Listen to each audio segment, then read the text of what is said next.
Retrouvez Smart Bourse avec eToro, leader mondial des plateformes de trading social.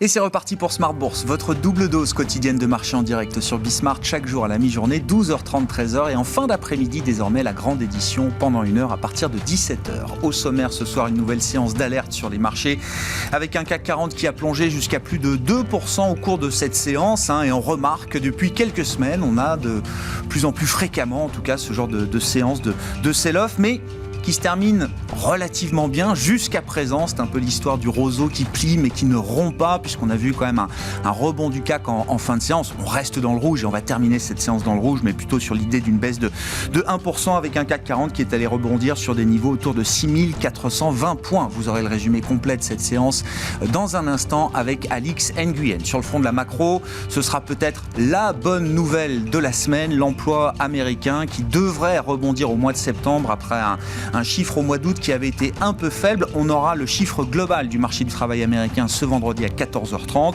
Mais on a déjà eu des indications concernant les créations d'emplois dans le secteur privé avec la traditionnelle enquête mensuelle du cabinet ADP qui montre justement qu'il y a sans doute un rebond au mois de septembre avec des créations d'emplois dans le secteur privé qui sont reparties à la hausse à 568 000 contre un chiffre au mois d'août qui était déjà faible et qui a été révisé à la baisse à 340 000. On parlera de l'ambiance de marché en ce moment et puis cette question que l'on ramène également sur le devant de la scène, on se l'a posée hier, avant-hier, mais on continuera de se la poser aujourd'hui. Est-ce que la Bourse de Paris est prête pour accueillir OVH qui sera la grande introduction en bourse de cette fin d'année avec un début de négociation prévu sur le marché d'Euronext le 15 octobre. Et puis en fin d'émission, le quart d'heure thématique sera consacré à l'Allemagne, les défis de l'Allemagne. On en parlera avec l'économiste Europe de BofA, Evelyne Hermann, qui sera avec nous en plateau à partir de 17h45.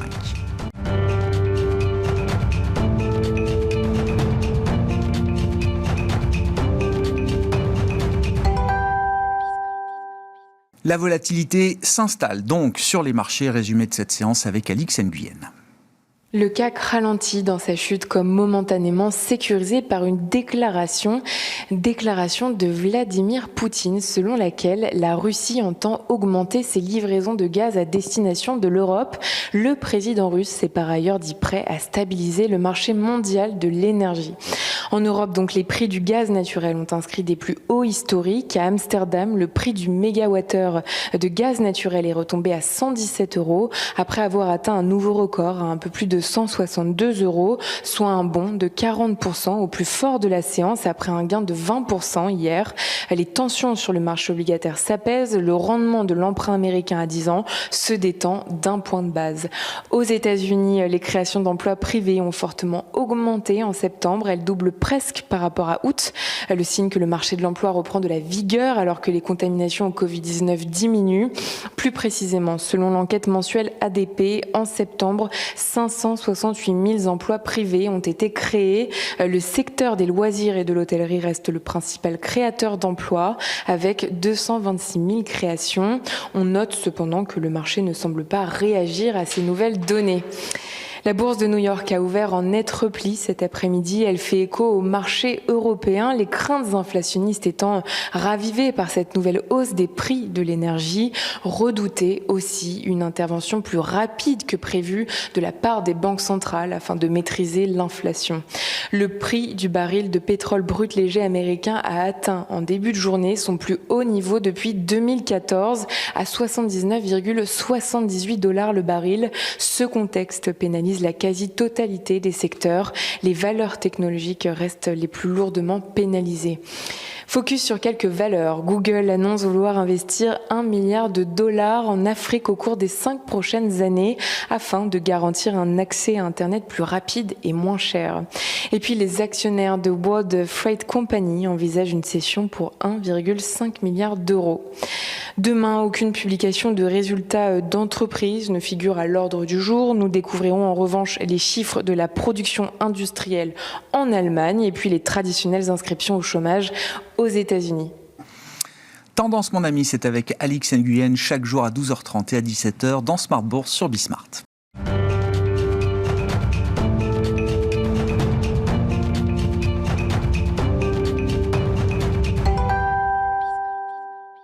3 invités avec nous pour décrypter chaque soir les mouvements de la planète marché. Michel Saunier est avec nous ce soir, le directeur de la gestion de Tocqueville Finance. Bonsoir Michel. Bonsoir Grégoire. Bienvenue à Thibaut Prébet qui est avec nous également ce soir. Bonsoir Thibaut. Bonsoir. Directeur général adjoint de la financière Arbevel. Et Gilles Guibou nous accompagne également. Bonsoir Gilles. Merci Grégoire. d'être là. Vous êtes responsable des actions européennes chez AXA IM. Un mot peut-être de l'ambiance et ce qui vous intéresse d'ailleurs dans l'ambiance de marché actuelle. En route pour Octobre Rouge, est-ce que c'est un peu l'idée qu'on a en tête aujourd'hui? Gilles, après un mois de septembre qui a déjà marqué une rupture assez nette par rapport aux tendances plutôt positives qu'on avait observées cet été, qu'est-ce que le marché est en train de repricer aujourd'hui? Très clairement, le mois de septembre a vu une inflexion liée à un changement de rythme dans les niveaux de croissance. On le savait, qu'on avait un niveau de croissance des résultats des entreprises qui avait sans doute marqué un top à l'occasion des résultats du deuxième trimestre. On va avoir une croissance qui se normalise, c'est normal après le rebond.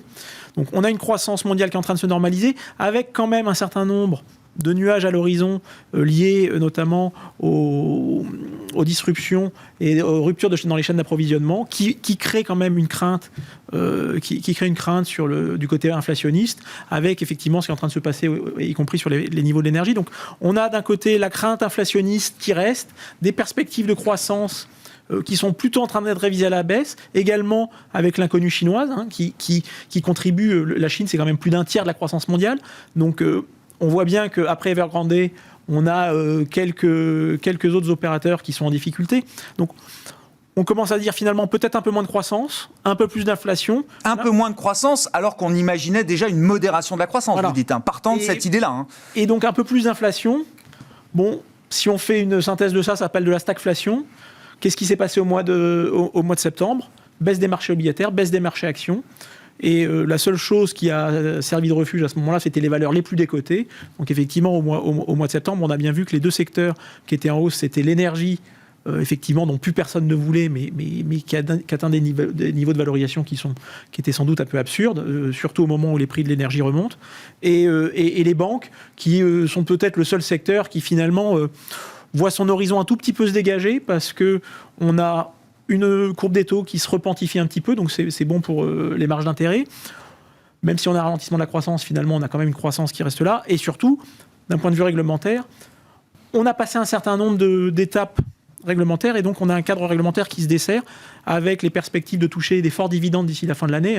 On va avoir Intesa, BNP, qui vont verser des dividendes entre 8 à 10% d'ici la fin d'année. Donc, effectivement, un secteur qui reste sans doute trop peu cher pour rester sur ces niveaux-là. Et donc là, on va arriver sur la période des résultats à partir de la semaine prochaine, avec d'ores et déjà un contexte qui est moins favorable côté 2, puisque on a déjà eu, pour le troisième trimestre, quelques avertissements sur résultats dans différents secteurs. Ouais. Ce matin, on a eu TeamViewer, on a eu Forestia et Plastic Omnium la semaine dernière, on a eu FedEx sur les coûts de la main-d'œuvre aux États-Unis. Donc, on voit bien que... Nike aussi, Nike aussi, parce que à cause du Vietnam. Donc, on voit bien que il y a un peu plus d'interrogations. C'est pas encore négatif. Il n'y a pas encore tellement d'alternatives au marché action. Mais néanmoins, on n'a plus un cadre aussi porteur. Et on a quand même une valorisation pour l'ensemble des marchés qui est quand même pas ultra porteuse, puisqu'on a des valorisations qui sont quand même toujours au-delà des niveaux moyens de long terme. Alors c'est intéressant parce que on voit le marché baisser, on a une baisse de 5% plus sur les indices globalement par rapport au point haut marqué en août ou début septembre, mais on voit que le marché hésite peut-être à franchir une étape supplémentaire dans cette idée de correction. Jusqu'où est-ce qu'on est inquiet ou jusqu'où on se rassure, Thibaut, aujourd'hui? Vous m'attaquez sur l'analyse technique, là, c'est un peu fourbe. Bon, non, c'est pas de l'analyse technique, non. En vrai, le marché... Sur les déterminants fondamentaux du marché... Depuis les plus hauts, on a dû perdre pas très loin, probablement de 10%. À ce stade, on vient d'une très forte hausse, qui était probablement rapide et un peu violente.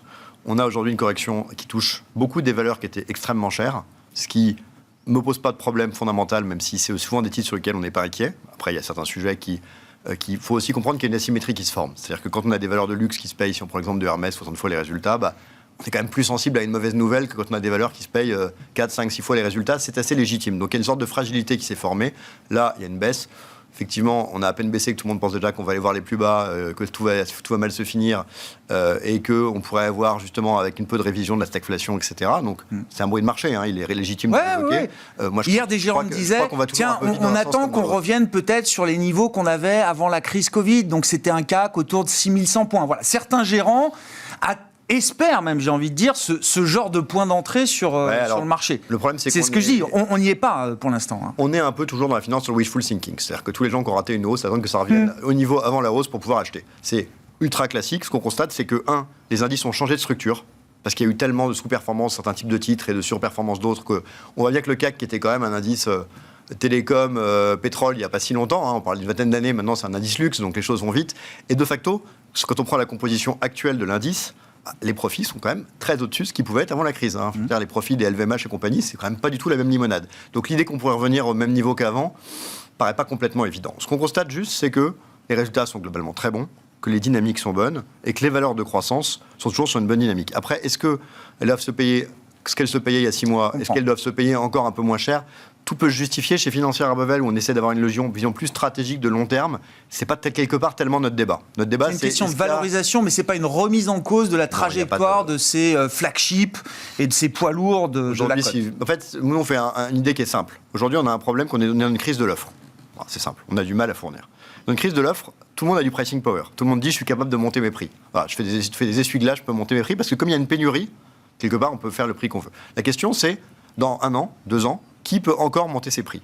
Et là, on voit bien que tout ce qui est soit innovant, soit qui fait face à une demande structurellement en forte hausse, on peut penser par exemple aux semi-conducteurs, c'est l'exemple le plus évident, on aurait pu penser à l'énergie verte, mais tout ça continuera à dérouler parce que la demande est très forte et l'offre ne pourra pas ajuster. Quand on va sur les secteurs qui étaient en difficulté avant le Covid, il n'y a pas tellement de raisons qu'il y ait tout d'un coup une demande colossale qui se fasse, donc il n'y a pas tellement de raisons que les capacités à monter les prix progressent.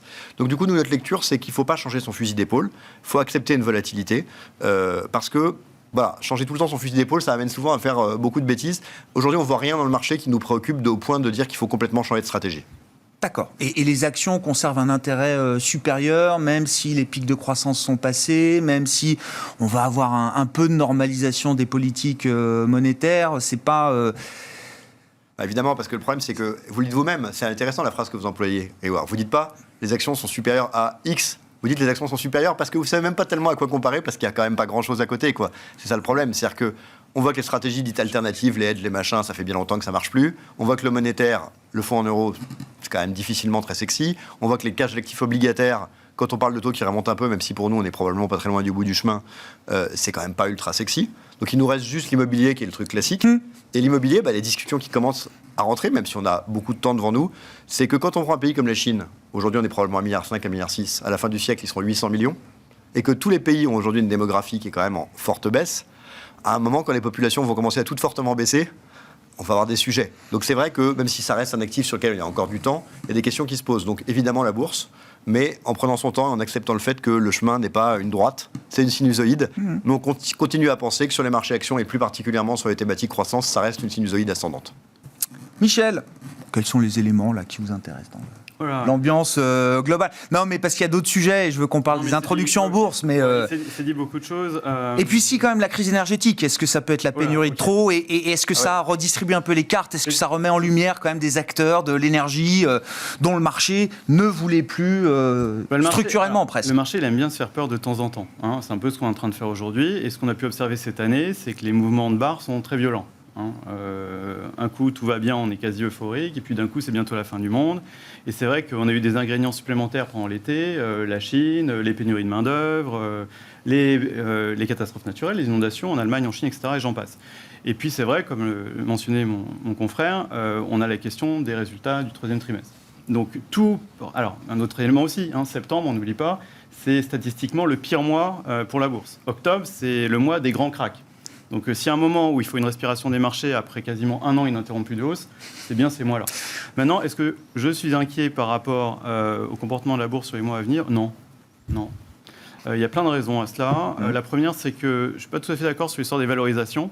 Les actions, c'est le seul actif risqué qui reste en ligne à peu près avec sa moyenne de rendement sur 30 ans.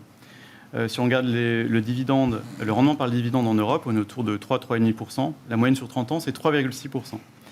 Quand on regarde le 10 ans américain, sur 30 ans, la moyenne, c'est 4%, alors qu'on est à 1,5% aujourd'hui. Donc c'est pareil pour toutes les autres classes d'actifs. Et on peut aujourd'hui, TINA, c'est vrai, c'est encore plus vrai qu'hier. Les taux montent, mais ce n'est pas encore catastrophique.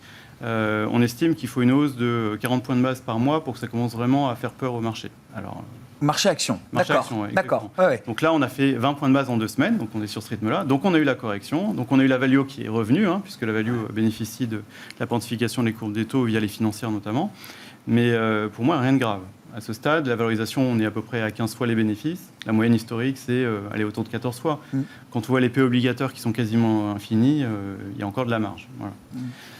La crise énergétique, oui, elle vient après un gros stress sur la Chine, sur l'immobilier.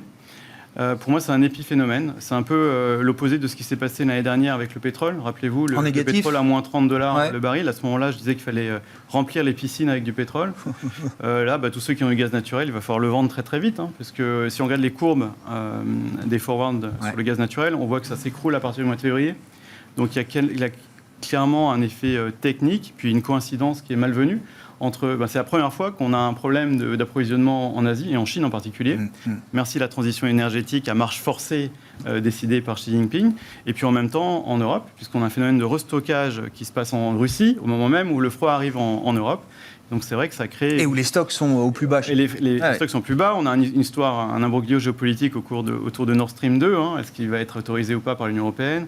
Bon, voilà. Donc c'est vrai que... Mais généralement, ces phénomènes-là liés aux ressources naturelles, ça dure peu longtemps. Ça a un impact modéré sur la croissance. Mais ça fait peur à court terme. Mais donc voilà, vous dites que ce n'est pas un scénario à la 2008, entre guillemets, où alors, ce que dit l'envolée des matières premières... Ce que dit la BCE, c'est que 10% de hausse du pétrole, c'est un impact de 10 points de base sur la croissance. Voilà. Aujourd'hui, si on extrapole le prix du gaz naturel par rapport au pétrole, en équivalent pétrole, on serait à $200. C'est ça. Mais ça, on ne va pas rester là. La courbe du gaz naturel montre que ça va rebaisser. Donc a priori, oui, il va y avoir un impact temporaire, mais ce n'est pas suffisant pour créer de l'inflation, et sûrement pas en Europe. Et par rapport à la stagnation, dans le stagflation, moi, j'ai jamais vu de période de stagnation quand il y a autant de cash disponible. Donc, quelques chiffres. Il y a 4,5 trillions aujourd'hui de dollars qui sont dans les fonds monétaires. Les entreprises américaines, elles ont l'équivalent de 17% de cash, 17% du PIB américain aujourd'hui en trésorerie. 17%. La dernière fois que ça arrivait, c'était en 1949. Il y avait 14% du PIB. Quand une entreprise elle a du cash, a priori, elle ne va pas le dilapider. Alors, elle peut faire aux États-Unis du share buyback, c'est un truc très connu, mais elle peut aussi faire des capex, des dépenses d'investissement. A priori, c'est ce qu'ils vont pouvoir faire. Surtout qu'il y a une crise de l'offre, comme on disait tout à l'heure. L'autre point, c'est que souvent, ça peut venir aussi à la stagnation d'un problème de pauvreté ou d'appauvrissement de la population. Si on regarde les ménages américains, aujourd'hui, on s'aperçoit qu'ils ont 17, alors chiffre 17 encore une fois, 17 trillions de dollars d'économie dans leur bas de laine, dont 3,3 trillions ont été artificiellement créés lors de la pandémie parce qu'ils ont sous-consommé. Donc il y a quand même beaucoup d'éléments qui me font penser qu'il y aura une stagnation. Des forces de rappel pour la croissance. Je comprends. Non, mais stagnation, c'est un peu fort, mais c'est l'idée d'un ralentissement plus marqué que prévu de la croissance, quoi. On n'est pas encore là, franchement non. Sur la crise énergétique, je ne sais pas, il y a peut-être quelques éléments aussi à apporter. Alors sur le plan boursier, je notais, on en parlait à la mi-journée, voilà, Total reprend 20% là, en ligne droite quasiment depuis un mois et demi. Est-ce que ça remet sur le plan boursier en tout cas certains acteurs un peu sur le devant de la scène ? Est-ce que ça peut même peut-être changer la perception ou le statut que ces valeurs-là avaient sur le plan boursier ? Alors effectivement, Total remonte, mais en fait on s'aperçoit que le marché fonctionne par thème. Et quand on parle de la valorisation du marché en règle générale, juste pour rebondir sur la valorisation, en réalité, on s'aperçoit que le marché est complètement polarisé. Et qu'effectivement, derrière un 15 fois de PE, on a du pétrole et des banques qui sont vraiment pas chers, et on a les sociétés de croissance qui sont celles qu'un gérant action a envie d'avoir pour le long terme, qui sont sans doute beaucoup trop chères et qui sont beaucoup plus sensibles au taux d'intérêt à court terme. Et donc, il y a l'ajustement de valorisation, il se fait bien sur ces valeurs-là. Et encore une fois, c'est une histoire d'ajustement sur le court terme, pas sur le long terme si les stratégies et les produits sont bons. Pour revenir au pétrole, on avait une situation où ces valeurs ont été plus que vendues depuis un an. C'est ces deux secteurs avec la banque, encore une fois, qui expliquaient pour l'intégralité la baisse de l'année 2020. Tous les autres secteurs étaient à peu près en hausse. Donc on a effectivement un rattrapage. Structurellement, néanmoins, même si les valeurs pétrolières font partie de la solution de la transition énergétique parce qu'on ne va pas arrêter le charbon, le pétrole et le gaz pour faire des éoliennes et des panneaux solaires, parce que l'hydrogène, c'est pas encore tout à fait prêt. La fusion qui a été annoncée par Eni, c'est le début, mais ça sera pas avant 15 ans. Et le nucléaire, on ne sait pas encore si ça va vraiment pouvoir fonctionner, parce qu'on en a en France, mais en Europe, c'est toujours pas bien accepté. Donc, il y a quand même aujourd'hui un certain nombre d'investisseurs qui font face à une sorte de schizophrénie entre les cash flows qui sont générés à court terme et qui permettent de réinvestir pour faire la transition énergétique, et dans le même temps, un certain nombre d'organismes de labellisation qui vous disent « mais si vous avez encore des valeurs pétrolières, en réalité, vous ne pouvez pas faire la transition énergétique, vous ne participez pas à la transition. » Mais même pire que ça, Gilles, vous avez un fonds climat aujourd'hui ou marketé climat, les gérants m'expliquent que quand on veut vendre ce fonds, mettre du Total dedans, c'est compliqué. Le retail ne peut pas comprendre et ne peut pas admettre qu'il y ait du Total Énergie dans un fonds climat aujourd'hui. C'est compliqué. Nous, aujourd'hui, il se trouve qu'on a transformé nos fonds mainstream en des fonds qui s'attaquent à la transition énergétique, et donc avec cette problématique de climat. Suivant les fonds, suivant les labels auxquels on a appliqué, il y a des fonds qui peuvent avoir du Total, il y en a d'autres qui n'ont juste pas la possibilité de le faire. Nous, on pense qu'effectivement, il y a un sens, il y a un rationnel pour avoir du Total. Maintenant, effectivement, quand on est face à des clients particuliers, on s'aperçoit qu'une partie du travail d'explication, il n'est pas sur 95% du portefeuille, il est sur 5% pour savoir pourquoi on a du Total. Et donc, la justification. Donc, à un moment donné, vous êtes... De manière très pragmatique, vous dites, finalement, est-ce que ça vaut le coup que j'en ai ? Sachant que, faut quand même pas perdre de vue, c'est que la consommation de pétrole, même si ça va pas se faire du jour au lendemain, à partir de 2026, si on écoute Total, va commencer à baisser. Et donc, vous avez des forces structurelles qui vont peser négativement. Et que dans le même temps, il y a des plans de capex très importants pour développer les énergies renouvelables. Donc, si vraiment vous voulez faire la transition énergétique, à la limite, vous dites je vais aller acheter directement un pur acteur de la transition énergétique, ça sera plus simple. Donc il y a quand même une réticence d'un certain nombre d'acteurs à revenir sur le secteur. Donc on avait sans doute un niveau d'exagération sur des valeurs totales. Mais un changement de statut complet qui ferait que ces valeurs-là soient identifiées comme des valeurs vertes pour demain, on n'en est pas là. Je pense qu'à ce stade, compte tenu du poids qu'a encore le pétrole et le gaz dans la part de chiffre d'affaires, plus de 50%, ça reste compliqué. Je veux pas l'exclure, mais ça reste compliqué. Je pense qu'on pourra en reparler quand on aura des valeurs qui seront un peu plus faibles, de l'ordre de 25% malheureusement. Je dis malheureusement parce que ces acteurs font vraiment partie de la transition énergétique compte tenu de l'importance de leur cash flow aujourd'hui. Thibaut Prébès, quelques réflexions, sur la crise énergétique, ce que ça implique, et peut-être sur le statut de ces acteurs-là qui se retrouvent alors un peu remis sur le devant de la scène au regard du mix énergétique qui n'est pas optimal aujourd'hui en Europe. Ouais, c'est intéressant. C'est-à-dire qu'il y a toujours ce sujet qui est rigolo, qu'on a des formules qui sont défavorables aujourd'hui pour l'électricité, et quand elles étaient favorables, ça dérangeait absolument personne. Puis quand d'un coup c'est favorable, il faut aller taper sur EDF, donc on se rend compte qu'il y a quand même des acteurs qui ont le droit d'être toujours perdants, ce qui est quand même un truc dont il faut tenir un peu compte en bourse, c'est-à-dire que c'est toujours les mêmes sur lesquels on vient taper. Et pas juste en France, en Espagne aussi, Iberdrola, d'autres sont... Voilà, mais même sujet. C'est un point d'ailleurs qui est important en bourse, et je reviens à ce que vous disiez tout à l'heure, il y a des valeurs qui sont chères. Il faut se rendre compte qu'il y a des valeurs qui sont chères parce qu'elles passent toujours entre les trous. Si je prends l'exemple des GAFAM, si je prends l'exemple même de sociétés comme LVMH, on voit que les crises passent, et il y a des boîtes dont le chiffre d'affaires, grosso modo, est quasiment jamais affecté, voire qu'il y a des opportunités, et c'est ces valeurs qui sont chères. Et il y a des marchés et des valeurs qui sont pas chères, parce qu'ils prennent toujours des claques quoi qu'il arrive, parce que dès qu'un truc est favorable, on leur tape dessus. C'est un des sujets de Total, qui se retrouve toujours à peu près dans tous les trucs politiques à prendre une claque. Par exemple, ça pourrait être le cas du marché chinois, plus globalement, où tout le monde dit c'est pas cher. Ça a sûrement de la valeur, nous on y croit. Mais la décote, elle est justifiée par des interventions politiques. Donc ce que je veux dire, c'est que dans ce qui est cher et pas cher, il faut quand même aussi intégrer une dimension qui est la capacité à en fait avoir toujours un news flow plutôt favorable. Tu sais, comme Alcatel à l'époque, elle était pas chère, et il y avait toujours ce qu'on appelait learning before everything, parce qu'il y avait toujours une raison chaque année exceptionnelle pour laquelle ça marchait pas. Une société comme ASML, qui avait détrôné provisoirement rapidement LVMH au sein du CAC, c'est une société qui a révisé systématiquement à la hausse ses résultats, qu'il a encore fait massivement en cours de mois, et ça a quand même baissé parce que c'est pas ce que le marché voulait comme type de société. Ouais. Mais on sait que voilà, c'est des boîtes chères, mais des boîtes chères qui révisent tout le temps à la hausse, au bout d'un moment, en fait, c'est toujours cher parce que ça monte tout le temps quand ils révisent. Mais en fait, c'est pas si cher par rapport à probablement la réalité de ce qui va être fait. Et donc ça, c'est un problème. C'est-à-dire que voilà, il faut pas toujours avoir le raisonnement qui est de dire ça c'est cher, c'est tant de fois les profits, ça c'est pas cher, c'est pas tant de fois les profits. La réalité, c'est que souvent les boîtes pas chères, c'est les profits prévus qui sont pas toujours ceux-là, et la même chose dans l'autre sens. Et ça, c'est un point qui très difficile à quantifier. Parce que quand on a envie de raisonner comme ça, on peut se dire, ah bah oui, regarde, ça c'est cher, c'est pas cher. C'est pas toujours aussi simple que ça. C'est pour ça aussi qu'on aime bien essayer de parler en termes de PEG pour essayer de comparer les multiples de valorisation avec la croissance, pour essayer d'avoir une cohérence. Puis après, il faut mettre une sorte de qualité sur la boîte qui justifie le fait qu'en général, elle fait mieux ou elle fait pas ce qui est prévu. Voilà. Et puis après, sur la partie énergétique, bon, tout ce qui a été dit me va très bien. Ce que je rajouterais, c'est que nous, on croit pas tellement à une inflation durable. Donc on pense que tout ça, c'est des épiphénomènes. Moi, si je dois donner une image très basique, je dirais que historiquement, l'inflation est un truc qui est à 100% corrélé avec la natalité. Voilà. C'est la natalité qui fait l'inflation. Parce que très simplement, la vraie inflation, pas la hausse des prix de consommation en fait, ici et là. La natalité, c'est quoi? C'est dire, est-ce que la prochaine génération de consommateurs, elle est plus grande ou plus faible? Donc quand vous vendez du lait infantile, on se souvient du warning de Danone, quand vous vendez des couches, quand vous vendez des permis de conduire, vous vous intéressez à une génération. Votre question, c'est est-ce qu'elle augmente ou elle diminue? Pas savoir si on vit jusqu'à 100 ou 110 ans ou 120 ans. Donc c'est ça qui crée l'évolution de la demande, donc c'est ça qui crée l'inflation sur les prix. Et après, c'est comme quasiment tout dans la vie, une sinusoïde. Et votre sinusoïde, souvent, c'est les cours du pétrole ou de l'énergie. Aujourd'hui, la tendance, elle est partout à la baisse de la natalité, donc une inflation qui baisse graduellement. Donc des taux américains qui ont été à 10 il y a quelques dizaines d'années, puis qui ont été à 5 au cycle précédent, et probablement qu'aujourd'hui, le point E, il est plutôt à 2, ou 2,5, ouais. Comme le disent les membres de la Fed, plutôt qu'à 5. Parce qu'avec une natalité aux États-Unis qui, en 20 ans, est passée de 3 à 1,7, eh ben, l'inflation ne sera pas la même. Et donc, nous, on croit qu'on est aujourd'hui toujours sur cette sinusoïde baissière, et que là, on est un peu en haut de la sinusoïde pour des facteurs exogènes qu'on retrouve tous les quelques années.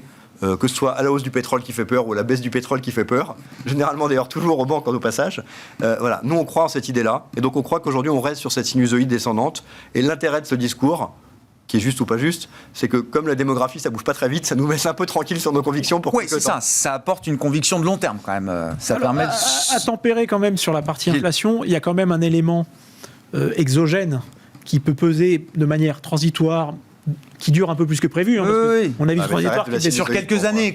Si on se place sur les questions démographiques, on peut se dire quelques années, c'est du court terme. Mais c'est bien la transition énergétique. Ouais. La transition énergétique, aujourd'hui, on se propose de remplacer, si on schématise, 1 giga de capacité installée qui peut avoir un taux d'utilisation de 100% par 1 giga qui a un taux d'utilisation de 25 si c'est du solaire, 30 si c'est de l'éolien, 50 si c'est de l'éolien offshore. C'est-à-dire que pour avoir la même capacité utilisable, il faut construire entre 2 à 4 fois plus. Cette crise, elle va accélérer là, ces investissements que vous êtes en train de décrire. Le truc, c'est qu'on va devoir mettre beaucoup de capital sur la table et que ça, c'est quand même une pression à la hausse des coûts. Des coûts de l'énergie. Et d'ailleurs, on commence à le voir. On commence à le voir sur les prix de l'électricité. Donc, une fois que ça sera construit, et qu'on aura des capacités en réalité avec des coûts opérationnels qui seront fixes. On aura potentiellement des coûts de l'électricité qui sont dans 15-20 ans, très très bas. Mais dans le laps de temps, bien sûr, on risque d'avoir une inflation. Il y a une cloche. Donc effectivement, on peut avoir un peu plus d'inflation que prévu à court terme à cause de la transition énergétique. Michel, on change de sujet. Est-ce que la Bourse de Paris est prête pour accueillir OVH? Ah ouais, rien à voir alors. Non, mais il faut qu'on avance un peu. J'avais une transition toute alors, allez-y. Tout ça relève en fait, quand on parle de cette crise énergétique, on parle en fait beaucoup de polarisation et de régionalisation. Relocalisation. Parce qu'on voit bien que là, on est l'Europe contre l'Asie, contre les États-Unis. Chacun se bat pour avoir le dernier cargo de GNL disponible. Et ça montre que les équilibres géopolitiques sont en train de changer, d'autant plus qu'on en a parlé déjà plusieurs fois, les dynamiques en Chine sont en train de se modifier de façon structurelle. Et donc, OVH, je vous laisse en venir à OVH. Alors, la transition, elle est toute trouvée parce qu'en fait, on parle in fine de souveraineté de la donnée.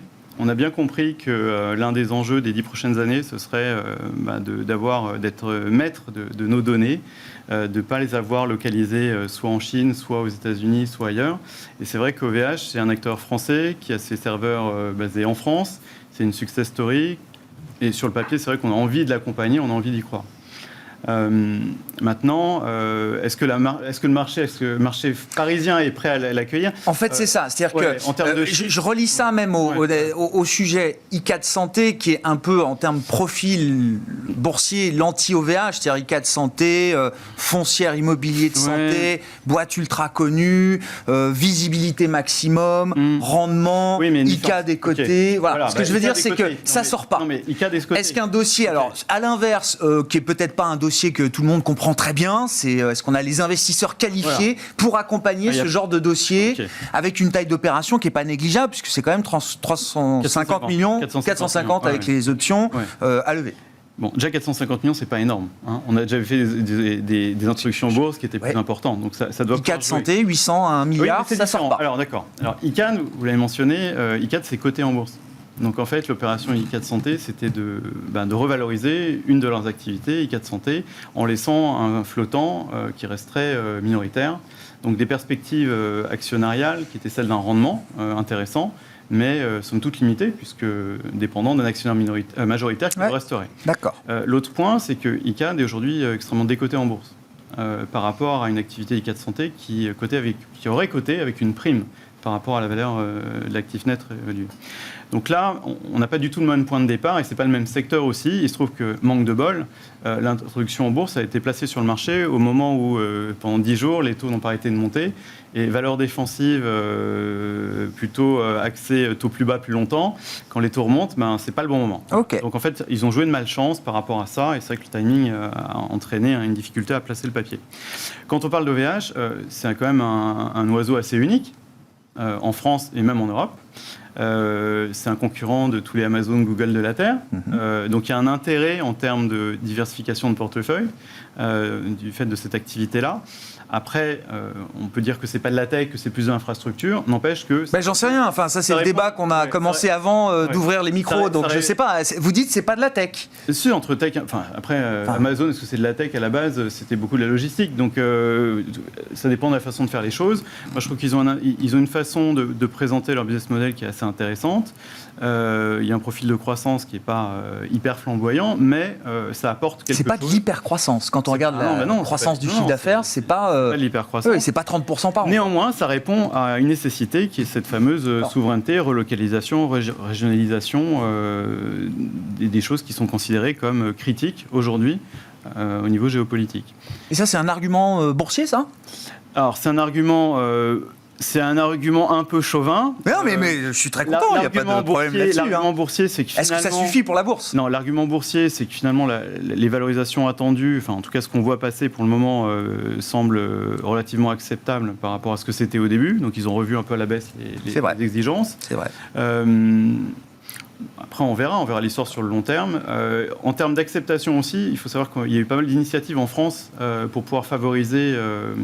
l'émergence d'investisseurs sur ce type de business model. C'est ça ma question. Voilà. Alors on a parlé... Parce qu'il y a 2-3 ans, si OVH avait dû se coter il y a 2-3 ans, plus compliqué. Sans doute qu'il serait allé au Nasdaq. Et d'autres boîtes françaises l'ont fait directement en se cotant au Nasdaq, sans passer par la case Euronext. Voilà. Là, le fait qu'ils viennent sur Euronext, est-ce que ça veut dire que derrière, il y a quelque chose qui a changé dans l'écosystème? Les choses sont en train de changer. Il y a un écosystème qui est en train de se bâtir. Il y a pas mal d'initiatives qui ont été mises en place, notamment par le biais de Philippe Tibi, dont l'initiative porte son nom.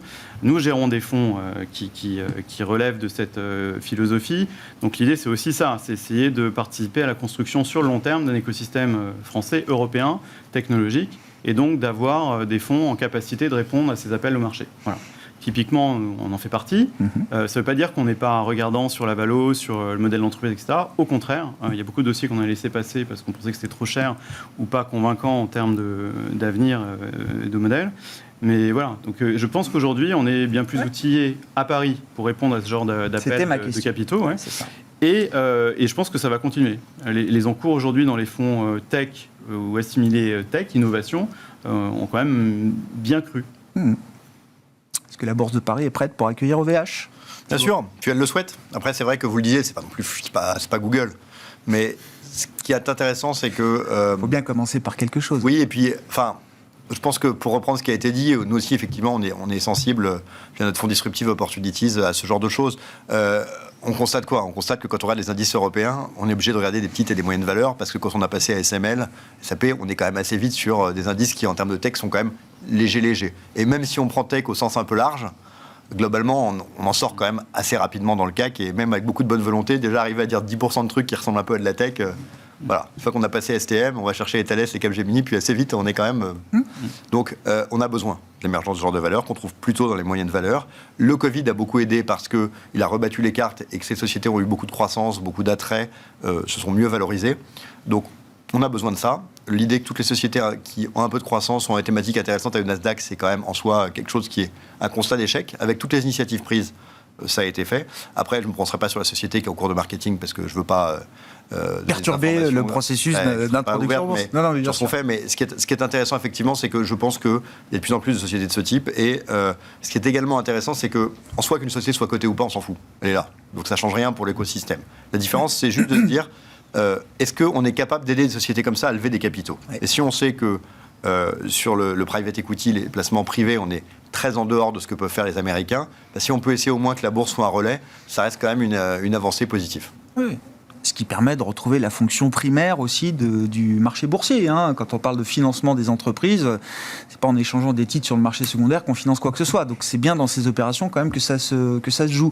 Sur OVH, c'est de la tech ou pas, Gilles ? Je sais que c'est un débat qu'on a commencé entre nous avant. Ce qui est intéressant, c'est qu'en fait c'est une société qui, aujourd'hui, quand on regarde son intensité capitalistique, est avant tout une société qui fait des data centers.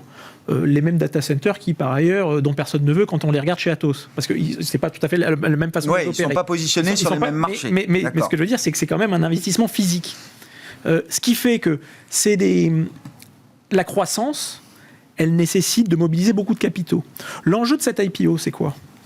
C'est de lever des capitaux pour aider la société à se transformer, pour augmenter le contenu technologique et de quitter ce statut d'infrastructure pour se transformer pour évoluer vers ce qu'on appelle la plateforme as a service et pour pouvoir venir ajouter des logiciels, des composants de software, d'analyse de données que aujourd'hui vous avez dans les Microsoft Azure et chez Amazon Cloud. Ouais. La seule chose, c'est qu'aujourd'hui, quand une société comme ça se présente en bourse, c'est s'assurer qu'on la paye le bon prix, parce qu'il va falloir l'accompagner dans cette transition, mais qu'aujourd'hui, il peut y avoir encore des doutes sur leur capacité à achever cette transformation. Ça, c'est ma question. C'est là où on n'est pas le Nasdaq. Ça va se payer 5,5 fois le chiffre d'affaires 2021. C'est là où, d'un point de vue investisseur, il faut accepter de participer à cette aventure, mais il y a quand même une composante risquée dans cette transformation. Donc, à la fin, et nous, c'est comme ça qu'on regarde les dossiers, c'est si le titre arrive à un prix qu'on estime juste et qui nous permet effectivement de considérer que cette prise de risque, elle est reflétée dans le prix et qu'on n'achète pas juste un acteur d'infrastructure, à ce moment-là, on ira. Mais juste pour vous donner une idée, aujourd'hui, la différence de valorisation entre un acteur de data center, de bar métal, comme on appelle, et un acteur de PaaS, de plateforme as a service, c'est du simple au double. C'est-à-dire qu'un acteur de plateforme as a service, c'est 10 fois les ventes. Donc la perspective de cette transformation, le 5 fois les ventes, il n'est pas très cher payé. C'est peut-être pas cher. C'est pas cher si effectivement cette transformation s'opère. Et donc aujourd'hui, c'est leur capacité à convaincre, à opérer cette transformation. Et c'est pour ça qu'ils lèvent des fonds. C'est que les fonds qui vont être levés, ils vont justement servir à renforcer à acheter des composants de la croissance externe pour renforcer cette composante PaaS.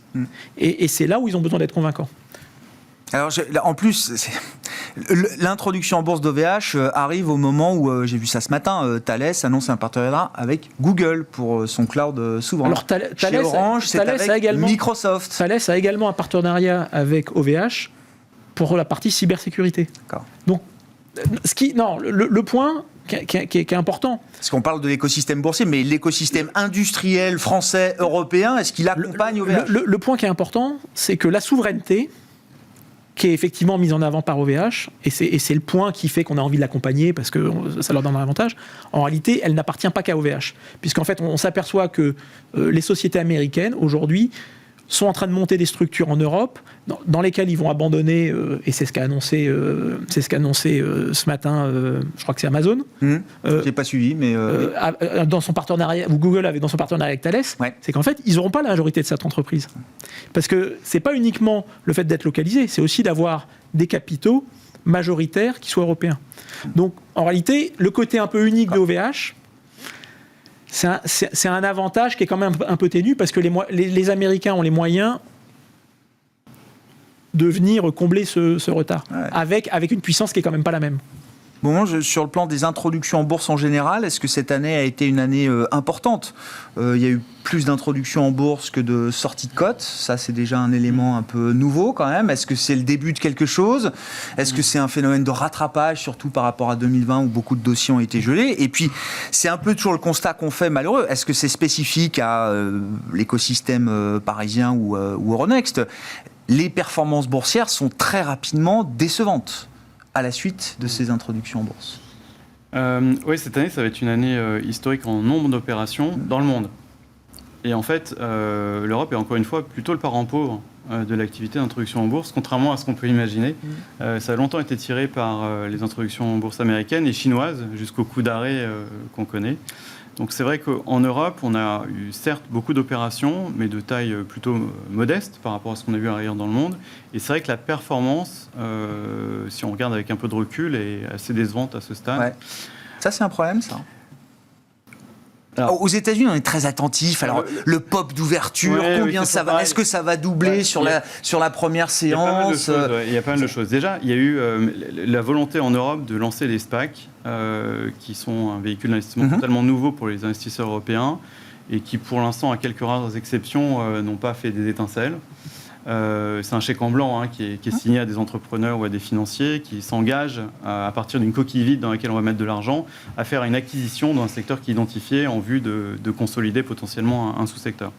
Donc ça, c'est une nouveauté. Ça a représenté aux États-Unis la moitié d'introductions en bourse cette année. Ça a marché aux États-Unis. En Europe, ça a déjà beaucoup moins bien marché. Oui, il y en a quelques-uns. Ils se comptent sur les doigts de deux mains, on va dire. Il y en a eu, oui. Pour le reste, souvent, c'est une question de valorisation. On en vient à ce que disait mon confrère. Et c'est pas mal dû à la sphère du private equity, que l'on mentionnait tout à l'heure. Les multiples d'échanges ou d'opérations de private equity qui sont gorgées de liquidités sont aujourd'hui totalement délirants.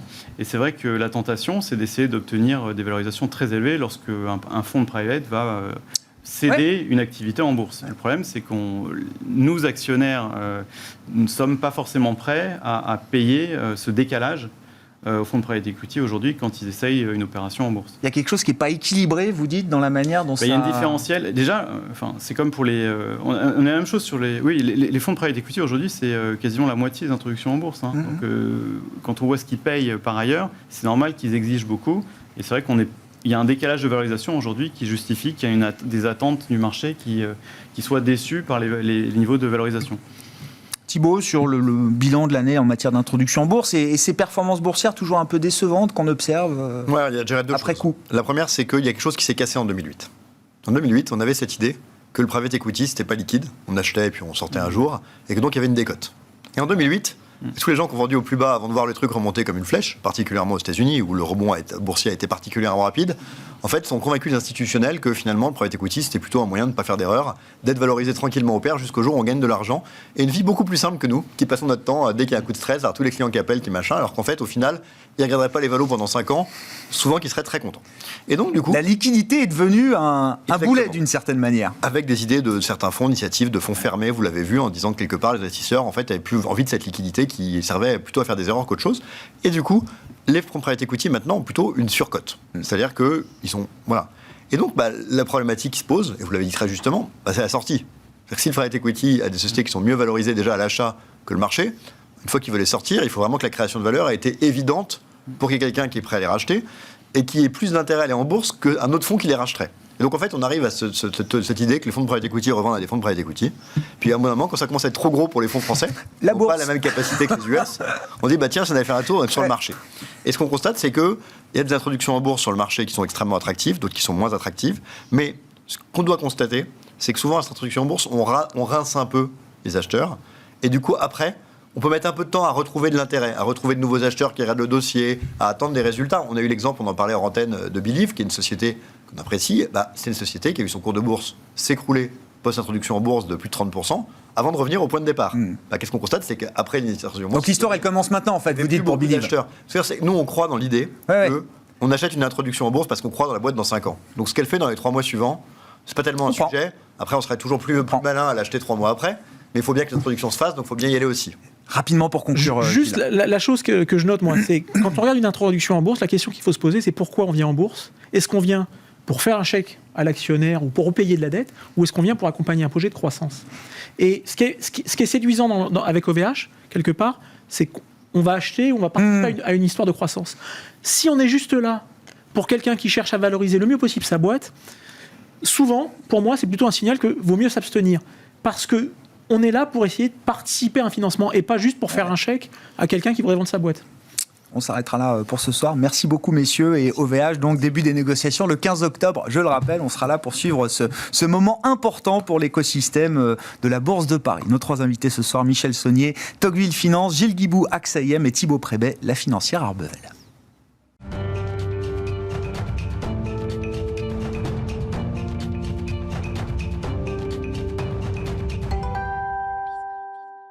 Le dernier quart d'heure de Smart Bourse. Chaque soir, c'est le quart d'heure thématique. Le thème ce soir, c'est celui de l'Allemagne et des défis de l'Allemagne dans l'ère post-Merkel qui s'ouvre en ce moment. Nous en parlons avec une économiste, Evelyne Herrmann, qui est à mes côtés en plateau. Evelyne, bonsoir. Bienvenue. Merci beaucoup d'être là. Vous êtes économiste senior.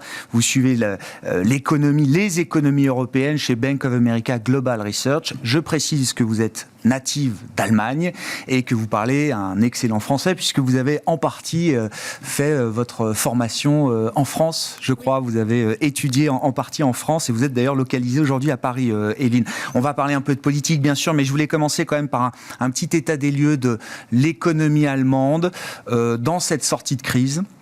Face à quelques grands enjeux structurels qui mettent d'ailleurs peut-être un peu plus de pression sur l'Allemagne que sur d'autres pays. Quelle sera la mondialisation demain ? La transition énergétique, la crise du moment révèle quand même une urgence d'ailleurs quotidienne pour s'approvisionner. Et puis on pourra parler du chemin d'intégration européenne qui a franchi des étapes importantes à travers la crise pandémique et quels peuvent être les prochains pas que l'Allemagne serait prête éventuellement à franchir. Mais quel état des lieux vous dressez brièvement là de la situation allemande aujourd'hui? Oui, c'est beaucoup de sujets à discuter. Pour l'Allemagne, je pense que c'est à peu près pareil comme toutes les autres économies en zone euro. On sort du confinement, on a réouvert les secteurs, donc du coup ça rebondit. On a eu une séquence un peu différente par rapport aux autres économies, dans le sens où le T1, c'était vraiment encore un trimestre confiné, et on a réouvert au T2 graduellement, et là au T3, ça sera probablement très fort. Il y a certains problèmes qui restent assez problématiques, c'est notamment le secteur manufacturier. Donc du coup, pendant un bout de temps dans la crise, en 2020 notamment, on s'était dit qu'une économie qui est plus intense en manufacturier va gérer mieux, parce qu'il y a plus de demandes pour le bien que pour les services dans une situation de confinement. Or, ce qu'on voit cette année, c'est effectivement avec tous les problèmes de chaîne d'approvisionnement, avec notamment un secteur automobile qui est très large, ça devient un peu plus compliqué. Et je pense que là, c'est ça ce qui freine en ce moment un tout petit peu. Ça devrait se débloquer un peu l'année prochaine. Et dans ce contexte-là, l'Allemagne, comme toutes les zones euro, va poursuivre sa normalisation en termes de PIB, avec un profil qui était moins grave dans la baisse, donc du coup avec une perte de revenus permanente moins importante, mais du coup avec des problèmes qui restent face à une croissance potentielle qui se ralentit, avec une mondialisation qui change, voilà. La question démographique aussi, qui sous-tend beaucoup de choses dans la stratégie allemande. Pas nouvelle, mais bien sûr. qui vient à échéance. Est-ce que cette crise, justement, et ça nous amène gentiment sur le terrain de la politique, accélère les réflexions du côté des décisionnaires politiques en Allemagne sur la stratégie économique de long terme d'une économie comme l'Allemagne? Accélérer les décisions, je ne suis pas très sûre. Accélérer les problèmes, oui. C'est-à-dire, on a là une concentration vraiment de tout ce qui s'est fait, tout ce qu'on attendait depuis très longtemps en Allemagne. Le défi démographique avec une croissance potentielle qui naturellement va ralentir. Une demande interne qui reste assez faible, qui est en train de se renforcer un tout petit peu ou qui était en trajectoire de se renforcer mais qui reste assez faible, et un secteur manufacturier qui fait face à un secteur automobile qui va changer, avec une Chine une économie chinoise qui va changer dans la façon dans laquelle elle opère, qui va probablement se rééquilibrer au long terme, qui là est un peu plus faible, même beaucoup plus faible qu'on pensait à ce moment de la reprise. Tout ça, ça suivra. Et pour l'Allemagne, ce ne sont pas des nouveaux problèmes. Ce ne sont pas des problèmes non anticipés. C'est des problèmes qui existaient avant, qui maintenant frappent tous en même temps. La réponse politique, économique va probablement prendre un peu plus de temps. Oui, c'est ça. C'est-à-dire qu'on a les problèmes se rapprochent de plus en plus vite. Vous dites, Evelyne, mais c'est pas sûr que le processus de décision politique, lui, s'accélère face à ces changements. Oui, c'est un problème. Enfin, si on regarde ce qui va pas ou ce qui nécessite vraiment un changement, par rapport même aux cibles qu'on s'est mis, on a en Allemagne une certaine anémie de l'investissement public, de la consommation privée, enfin tous ces sujets-là. Ça nécessiterait vraiment un soutien budgétaire, un programme de long terme, le fameux programme de long terme sur les investissements en Allemagne. On en parle depuis 5-10 ans maintenant, mais on a les règles budgétaires qui, donc, du coup, mettent un frein. Et ça ne va pas forcément changer. On a une certaine incompatibilité. Voilà, merci. Entre les règles budgétaires qui nécessitent, donc, du coup, un budget structurellement équilibré, et la cible qu'on arrive à la neutralité carbone, par exemple. Si on faisait bien les deux, un programme d'investissement de long terme pourrait aider la croissance, la productivité, pourrait peut-être aider à un peu contourner les problèmes démographiques aussi par d'autres moyens. Mais on a du coup ce frein-là à la politique budgétaire qui reste en place. Et celle-là, elle ne va probablement pas changer. Avec ça, on agit dans les marges de manœuvre très limitées. Oui, c'est ce que vous dites. Alors, autour du debt break qui ne va pas changer en Allemagne, ça, je crois que même vu de France, on le comprend aujourd'hui, Evelyne, mais est-ce qu'il y a quand même, autour de ce frein à la dette constitutionnelle en Allemagne, est-ce qu'il y a quand même des marges de manœuvre qui peuvent donner un peu de latitude et qui peuvent être exploitées, on dira un mot de la politique enfin, bien sûr, mais qui peuvent peut-être permettre de réconcilier en partie, en tout cas, les enjeux que vous avez cités, la neutralité carbone par exemple, et ce qui apparaît comme le paradoxe permanent vu d'ici, en tout cas, c'est-à-dire des marges de manœuvre considérables et complètement sous-utilisées. Oui, alors on peut optimiser la politique budgétaire, bien sûr, dans les mêmes contraintes. C'est dans certains programmes électoraux des hausses des impôts sur les hauts revenus, une sorte d'impôt sur la fortune, ça crée des revenus budgétaires, fiscaux supplémentaires qu'on peut redistribuer après. Mais ça reste neutre en termes budgétaires, ça ne donne pas le grand coup. Pour chaque dépense, il faut qu'il y ait en face un revenu. Ça, ouais. Après, ce qui est parfois discuté, c'est ce fameux instrument de off-balance sheet vehicle, qui est actuellement pas compatible. Donc du hors-bilan, on va dire, c'est ça, si on essaye de traduire. Oui.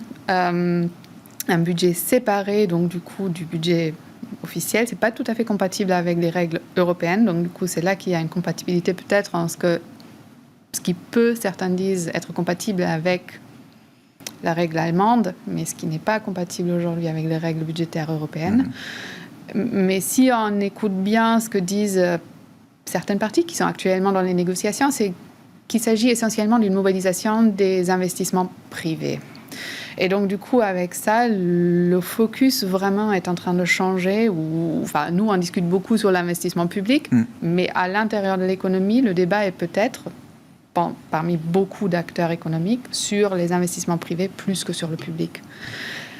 Comment mobiliser sans vraiment aussi accompagner ce qu'on appelle le crowding in en anglais, avec de l'investissement public, c'est un peu plus difficile. Donc, du coup, j'ai un peu de mal à voir comment on peut changer ça à très court terme. Statu quo, vraiment, pour le grand coup. Ouais, je comprends.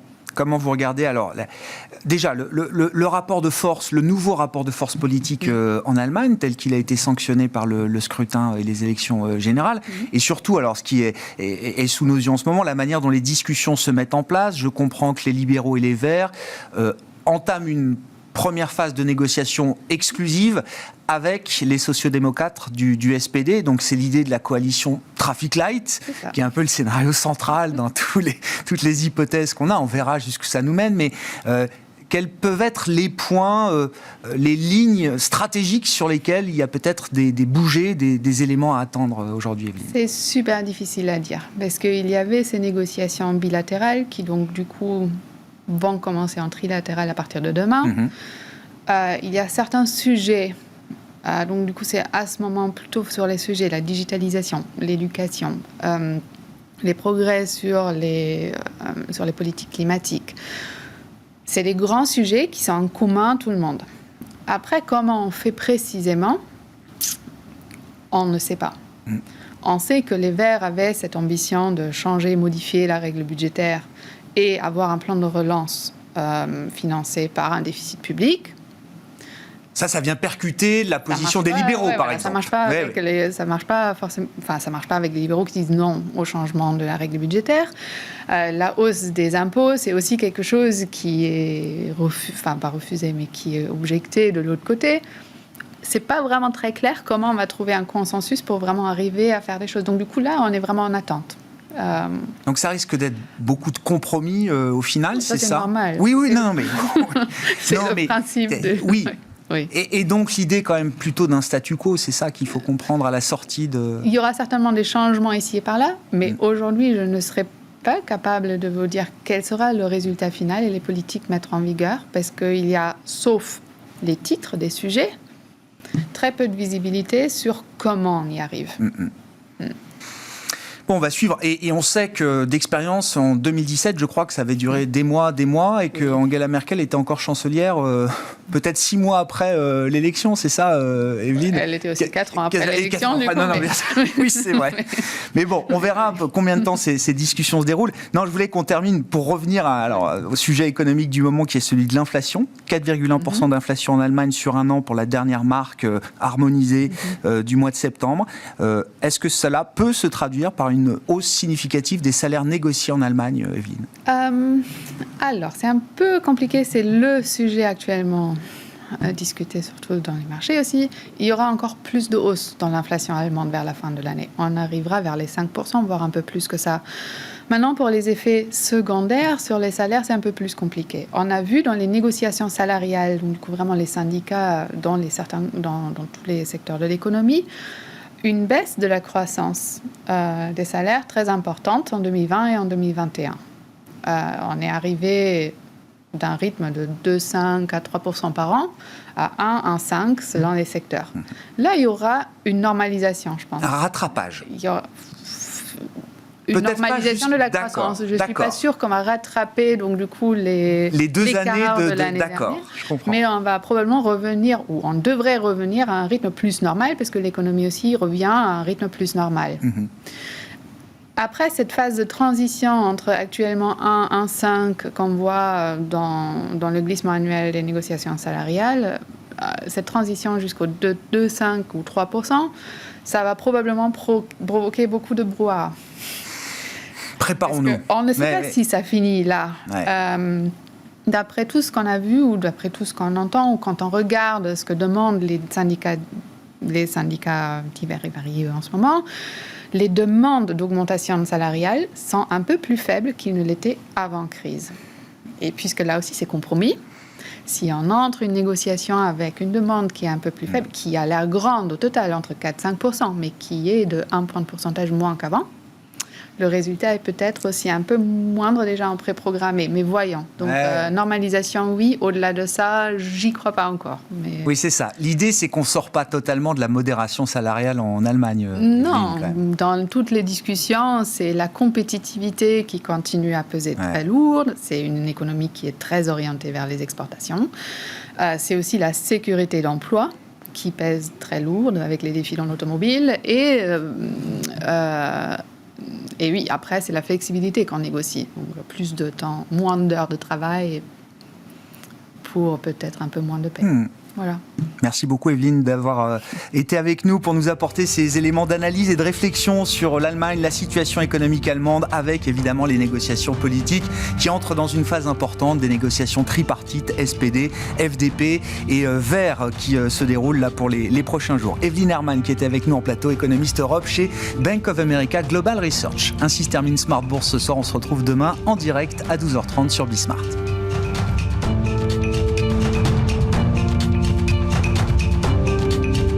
C'était Smart Bourse avec eToro, leader mondial des plateformes de trading social.